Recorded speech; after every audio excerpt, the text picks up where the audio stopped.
तो आज का टॉपिक बहुत ही इंटरेस्टिंग होने वाला है।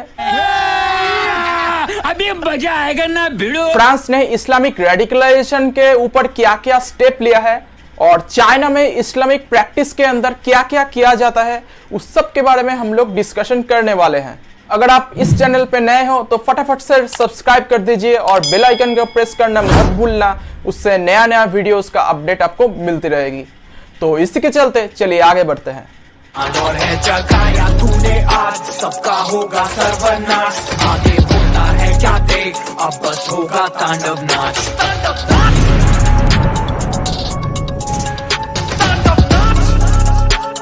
तो फ्रांस में चार्ली हेब्डो के कार्टून को लेकर सैमुअल बोल के एक टीचर को मार दिया जाता है। आज ही न्यूज आया कि ऑस्ट्रिया के वियना में टुकड़े टुकड़े गैंग 6 जगह पे बॉम्ब ब्लास्ट कर देता है। फ्रांस का मुद्दा तो अभी तक खत्म भी नहीं हुआ, अभी इतना सारा टेरर अटैक्स क्या हो रहा है कुछ समझ में नहीं आ रहा है। और फिर फ्रांस के प्रेसिडेंट इमानुएल मैक्रोन ने इस्लामिक रेडिकलाइजेशन के ऊपर कुछ स्टेप्स लेने स्टार्ट किए हैं। लगभग 7000 सोल्जर को डिप्लॉय कर दिया गया स्कूल्स और चर्चेस के सामने। वैसे इसके पहले यूरोप में बहुत सारे टेरर अटैक्स हो चुके हैं। ट्विन टावर उड़ाने से लेके बार्सिलोना स्टेडियम बम ब्लास्ट और मैनचेस्टर स्टेडियम में धमाका, ये सब का एग्जाम्पल आपको इंटरनेट पे मिल जाएंगे। और कुछ दिन पहले फ्रांस के गवर्नमेंट ने उसी कार्टून को अपने गवर्नमेंट बिल्डिंग के सामने दिखा दिया।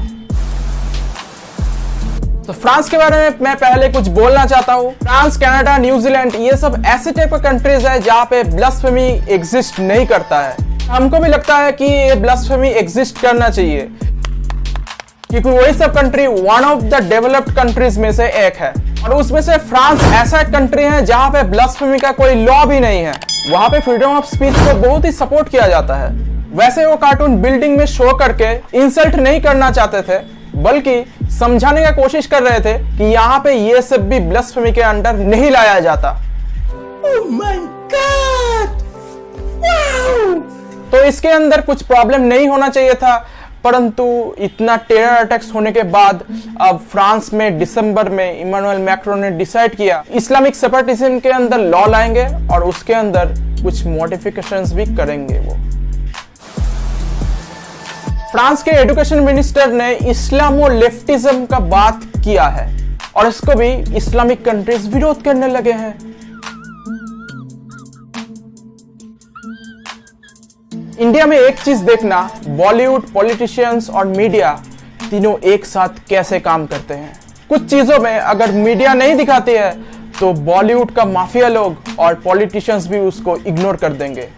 Example, Nikita Tomar murder case. Hathras case में ही देख लो कैसे पॉलिटिशियन, बॉलीवुड माफिया और मीडिया एक साथ काम किया। भले ही पप्पू जी वहां पे फ्लॉप हो गए। ये बात बोलने का कारण इसलिए है क्योंकि चाइना का ये 2 पोस्ट फिलहाल सामने आया है। इसके ऊपर बहुत डिस्कशंस आगे होती रहेंगी, आप वीडियो को अंत तक देखते रहिएगा। चाइना में इस्लामिक प्रैक्टिस बहुत खतरनाक और दर्दनाक भी है। चाइना के ऊपर सब इस्लामिक कंट्रीज चुप हैं, पर फ्रांस के ऊपर सब लोग कूद पड़े हैं। चाइना ने वैसे कल ही चीन के गवर्नमेंट टीवी चैनल सीसीटीवी ने एक फिल्म के दौरान इस्लामिक प्रॉफिट का चित्र दिखा दिया, वो भी पूरा देश के सामने, और उसके बाद पूरी दुनिया में शेयर कर दिया। अरे मुझे चक्कर आने लग गया। चाइना आखिरकार चाइना के अंदर मुस्लिम लोगों के साथ क्या क्या करते हैं। चाइना का एक प्रांत का नाम है शिनजियांग और वहां पे कितना मुस्लिम आबादी है आपको कुछ देर के बाद ही पता चल जाएगा। चाइना इस एरिया में एक कैंप में 10 से 30 लाख मुस्लिम लोगों को डिटेन किया है। और ऐसे टाइप के बहुत सारे कैंप्स हैं जिसका नाम दिया गया है एजुकेशनल कैंप्स।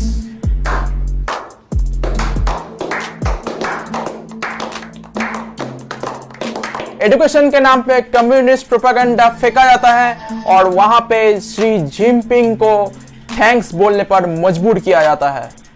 इसके अलावा यहाँ पे टॉर्चर, सेक्सुअल असॉल्ट या फिर बात ना मानने पर उबड़ खाबड़ चेयर में बैठाकर बहुत टाइम तक टॉर्चर किया जाता है।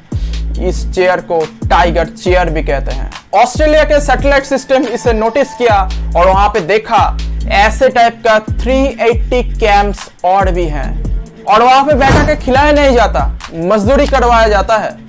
यूएसए में जुलाई के अंदर जो मास्क भेजा गया था वो भी इनसे बनवा के भेजे गए थे।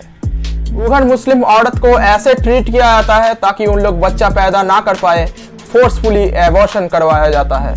इसके अलावा पूरे प्रांत के हर एक शहर को स्क्वायर में डिवाइड कर दिया गया है। एक एक स्क्वायर में 500 लोग ही रह सकते हैं, मतलब 500 सिविलियंस के लिए एक पुलिस चौकी, और जहाँ पे गांव है वहां पे भी एक एक पुलिस चौकी।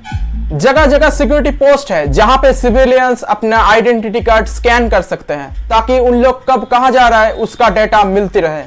सबका डीएनए सैंपल्स कलेक्ट कर लिया गया है, सबका डेटा लेके इंफॉर्मेशन डाउनलोड कर ली गई, और उन लोगों से भी पासपोर्ट हड़प लिया गया है ताकि उन लोग बाहर जा ना सके।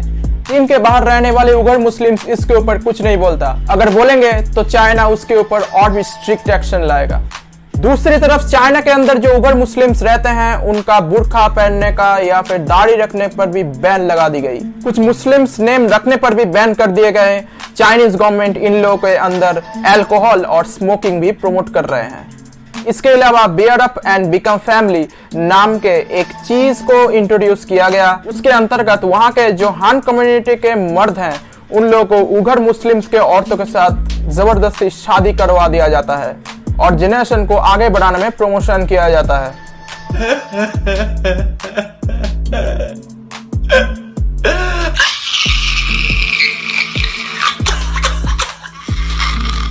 ये Chinese version of reverse love जिहाद है।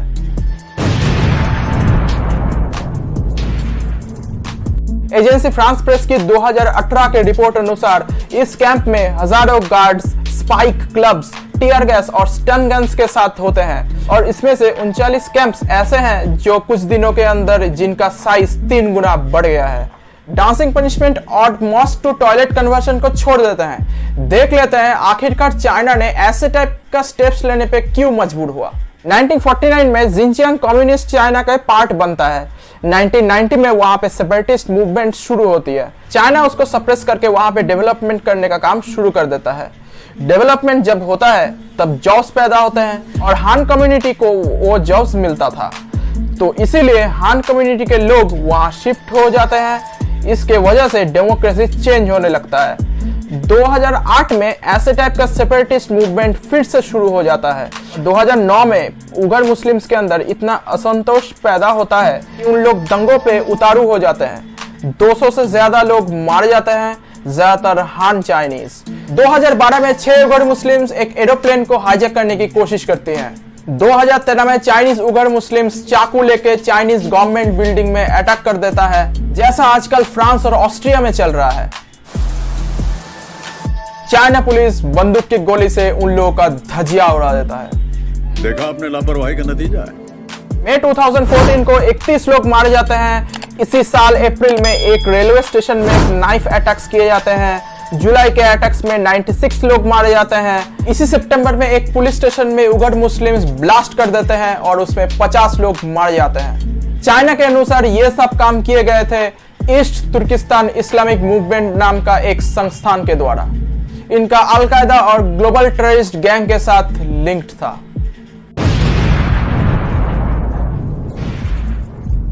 रुको जरा, सब्र करो। यानी कि चाइना में जब इस्लाम कट्टरपंथियों के द्वारा ऐसे टाइप का अटैक्स किया गया है, तब चाइना आज की डेट में वहां पे रमजान के फास्ट भी रखने नहीं देता। मेरे पास कोई अल्फाज नहीं है, मुझे माफ कर दे आप लोग सारे, मुझे छुट्टी दे दे। जो लोग चिल्ला चिल्ला के फ्रांस का विरोध कर रहे हैं, उन लोग चाइना के खिलाफ क्यों आवाज नहीं उठा रहे हैं? उन लोगों के मुंह से एक भी शब्द नहीं निकल रहा है चाइना और उगर मुस्लिम्स के ट्रीटमेंट के ऊपर, या फिर चाइनीज गवर्नमेंट के द्वारा टीवी चैनल में दिखाए गए कार्टून के ऊपर। Stop it.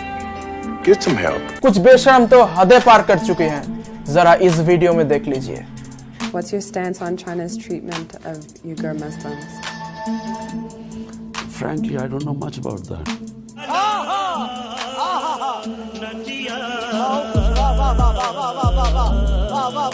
फ्रांस में ऐसा एक डेमोक्रेसी है जहां पे टेररिस्ट को बोलने और क्रिटिसाइज करने की आजादी दी गई है। अगर ये काम चाइना में होता तो उन लोगों को भली भांति पता है कि उन लोगों के साथ क्या होने वाला है। इंडिया में भी फ्रांस का ऐसी टाइप का मूवमेंट्स का इफेक्ट देखा गया है। मुंबई शहर के रास्ते में मैक्रोन का टेम्पलेट चिपका के प्रोटेस्ट किया जा रहा है। मुनावर रानावल के एक शायर रातों रात अपनी स्किल्स डेवलपमेंट कर ली, और इसमें क्या बोल रहे हैं जरा सुनिए। अगर अभी कोई शख्स मेरे बाप का कार्टून ऐसा बना दे, कोई गंदा, मेरी माँ का कार्टून कोई ऐसा गंदा बना दे, तो हम तो उसको मार देंगे। आप समर्थन कर रहे हैं जो पूरी घटना? हम मार देंगे। अरे कौन भौंक रहा है ये बदतमीज? बाय द वे, ये इंडियन गवर्नमेंट से साहित्य पुरस्कार भी ले चुके हैं। इनको छोड़िए, जरा ये देख लेते हैं। और अगर उनके खिलाफ कोई भी गुस्ताखाना हरकत की तो हम उसका सख्तन से विरोध करेंगे। मतलब इतना बेशर्म वाली घटना आज तक कभी भी नहीं देखा। ये यूपी के कॉलेज का छात्र है। उन लोग यूपी जैसे स्टेट में ऐसे टाइप का बात मुंह से निकाले, बाद में यूपी पुलिस ने भी मुंह में दे दी वही शब्द।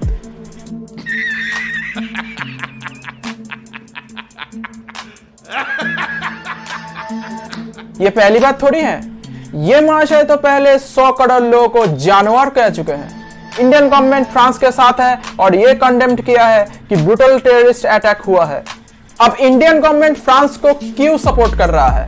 फ्रांस दुनिया के 6th मेजर एक्सपोर्टिंग कंट्रीज में से एक है। लॉरियल, पेरिस, गार्नियर जैसे कंपनी के अलावा डिफेंस का चीजें एक्सपोर्ट करते हैं फ्रांस ऑल ओवर वर्ल्ड में। फ्रेंच प्रोडक्ट गल्फ कंट्रीज में यानी कि कतर, यूएई जैसे कंट्रीज में ऑलरेडी बैन कर चुके हैं। डिप्लोमेटिकली टर्की और पाकिस्तान ने एग्रेशन को काफी हद तक बढ़ा दिया है। एर्डोगन ने वैसे ही बोल दिया कि फ्रेंच प्रेसिडेंट को मेंटल ट्रीटमेंट चाहिए क्योंकि उनका जो स्टेटमेंट है रिलीजन ऑफ इस्लाम वो बहुत ही गलत है। आपको वैसे पहले की वीडियो में भी बोला था कि एर्डोगन ने कैसे इंडिया का इंटरनल मैटर्स में उंगली करता है, यानी कि वो कश्मीर और सीए इशू पे भी बहुत ही आवाज उठाया था। तेरे पास कोई और रास्ता है? अब मजाक का बात तो ये है कि पाकिस्तान ने अपना एम्बेसडर फ्रांस से रिकॉल कर लिया है, पर इमरान खान को ये भी पता नहीं है कि उन लोगों के देश में फ्रांस का एम्बेसडर है ही नहीं।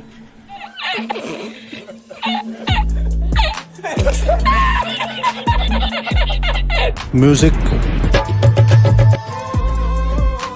अब मनुष्य लग रहे, मत करो, रहने दो, बहुत बुरे लग रहे। तौबा तौबा तौबा, सारा मूड खराब कर दिया। और वैसे भी इंडिया और फ्रांस के बीच में बॉन्डिंग बहुत ही अच्छा है। इंडो पैसिफिक और इंडियन ओशन में फ्रांस का सपोर्ट एक बड़ा रोल प्ले करता है। फ्रांस से बहुत डिफेंस का चीजें भी इंडिया इंपोर्ट करता है। कुछ दिन पहले राफेल जेट भी फ्रांस से ही इंडिया आया था। हाँ, वही राफेल जेट का बात कर रहा हूँ जिसका आवाज सुन के पप्पू जी कुछ दिन अपने बाथरूम से नहीं निकल पाए थे।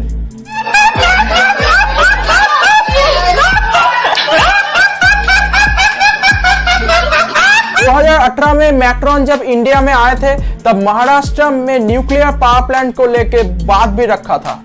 उसके अलावा हम लोग जब बात करते हैं MTCR की, यानी कि मिसाइल टेक्नोलॉजी कंट्रोल रेजिम की, जिसका मेंबर इंडिया बन चुका है, इससे एक आजादी मिलती है कि 400 किलोमीटर की ज्यादा रेंज का मिसाइल को भी ट्रेड कर पाए। वैसे western arrangement and Australia group में भी इंडिया का एंट्री हो चुका है। अगर इस सब के बारे में डिटेल में जानना है तो इसके लिए सेपरेट वीडियो बनाऊंगा। अगर उसमें आप इंटरेस्टेड हो तो कमेंट सेक्शन में कमेंट करके बता सकते हो। ये सब छोड़िए, आज से 20 साल पहले जब इंडिया फ्रांस का रिलेशन इतना गहरा नहीं था, तब फ्रांस ही एक देश है जो 1998 में न्यूक्लियर टेस्ट को सपोर्ट किया था। अब इतना सब कुछ होने के बाद इंडिया कैसे फ्रांस के खिलाफ जा सकता है? तो अब क्या मुनावर राना तलवार लेके सर काटेंगे जिनपिंग का? या मुस्लिम कंट्रीज चाइनीज प्रोडक्ट्स के ऊपर बैन लगाएगी? हमको तो नहीं लगता। आपको अगर लगता है तो आप जरूर कमेंट सेक्शन में कमेंट करके बता सकते हैं। दोस्तों के साथ ये वीडियो ज्यादा से ज्यादा शेयर करना। वीडियो अगर अच्छी लगे तो जरूर से लाइक और सब्सक्राइब कर देना। फिर मिलेंगे किसी दूसरे वीडियो में किसी और टॉपिक के ऊपर। तब तक के लिए जय हिंद, वंदे मातरम। और है जगाया तूने आज, सबका होगा सर्वनाश। आगे होता है क्या देख, अब बस होगा तांडव नाच।